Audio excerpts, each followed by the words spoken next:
Offbeat. Tea and honey words course through my body while thoughts of you crawl across the walls of my mind. Where they meet, we walk away. In a nightly occupancy of a new bar, you sit and wonder what can't be my thoughts while I ponder this possibility of it being another bad. Habits form easily. Putting it off, my specialty, is something to keep your excitement more mundane because too much activity is wrong, casually. That's how this all seemed. But everyone knows I'm a fool between the quick looks and shots. Our breathing gets quicker the longer.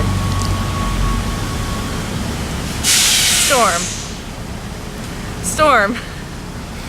I never knew stomachs could have thunderstorms until the morning after I tried to drink my fluid weight in beer.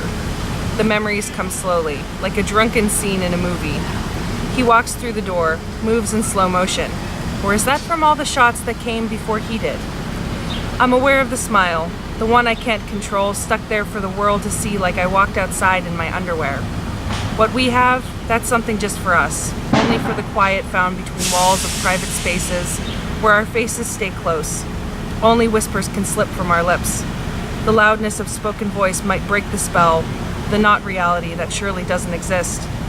In the morning, I'm alone, still drunk. Stomach wants a divorce as it rages, protests the amount of alcohol it has endured. Enemy.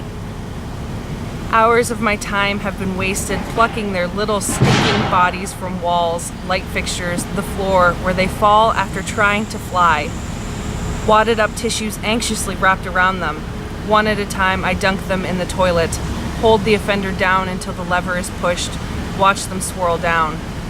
Some try to crawl out, one brave one almost flew up. Flush, flush, flush again until stink bugs are costing more than the laundry or shower, more than washing the dishes. I sit in the dark, they love light. Thermostat turned down, they hate cold. Hoping they will stay away and not ruin my night in. More stink bugs than tears will fill those tissues, and more stink bugs than shit will fill my toilet, fill the pipes, fill the sewer past bursting.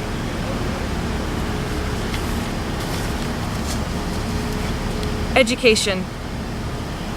No one teaches you how to react when someone drops dead in front of you. There is no lesson plan for that. We were taught how to share, how to tie our shoes, and the basics of life and death. But when that guy collapsed, all we could do first was make jokes. Something about not being able to hold his booze the right way. We caught clips of updates as we loitered, non-responsive resuscitation. I realized when they dragged him outside, he wasn't breathing, probably already dead. We sat in my car and chain smoked, unable to absorb the situation. Watched as they put him on a stretcher, loaded him into an ambulance, still trying to bring him back. An entire bar was stunned. Silence blanketed the patrons as the band announced cancellation, and we were left to cope, to try and accept it all.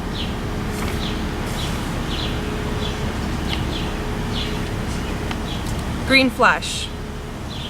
At the edge of perception, the sun is setting just as I'm about to lose hope from waiting. That rare moment, green flash, the reality of you only appears for a moment and then is gone. When the moon appears, my world lights up. I want you to see the landscape I see, the way the trees wave, the curve of the earth. The moon shapes itself into a small white box. The trees reach high, higher than I dare to reach, and call out our names in the dark. They will us to envision the same moon, same sky, the reflection of us the window pane wants us to see. On the inside of my mind, I'm imagining a new place, but in your sky, the moon will always be round, while mine will remain flat, and we'll see everything in our reflections except ourselves.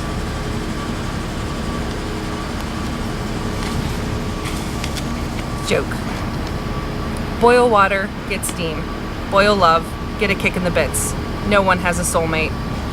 I'm hanging out beneath the x-ray machine, hospital gown draped over my waist and legs. My knee pokes an armhole, the table chills my back. I have an extra lumbar, or missing ribs. Either way, they're proving I'm weird. His name is Sandy in Youngstown. He is my soulmate. Maybe I'm not his. It's just as well. A human platypus, I have my father's hair and unfortunately also his ankles. I lucked out with my mother's telephone voice. My sister got all her femininity, sucked it out of her womb as she exited, none left for the second girl.